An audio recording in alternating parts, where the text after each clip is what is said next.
So here's an uninspiring fact. You don't actually have to do shit. You don't have to climb out of bed in the mornings and strive to be the best version of yourself. You don't have to show up for your life or make a difference. You don't even have to show up for your friends or your family. But you probably feel like you should.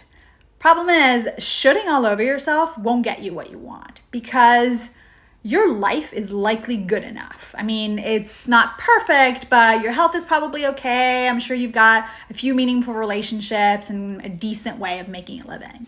And don't get me wrong, being grateful for those things is great, but if left unchecked, gratitude can actually breed complacency.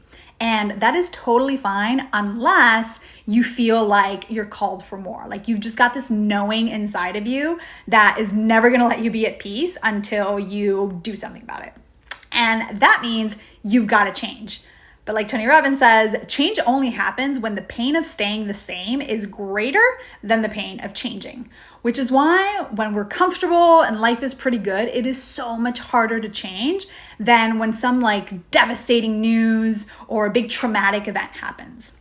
Fortunately, there are ways to massively increase your temporary pain enough to get you to change so that it doesn't become permanent pain. And one method that I love is Tony Robbins' Dickens Process, which he named after Dickens' A Christmas Carol. And in case you're not familiar with the story, Scrooge, who is a wealthy but super bitter business owner, gets visited by three ghosts, past, present, and future, and they each show him how his decisions will lead him to complete misery. And so that's basically what Tony does in most of his live events. He takes his audience through this like super painful visualization exercise where you link your limiting beliefs to eventual misery.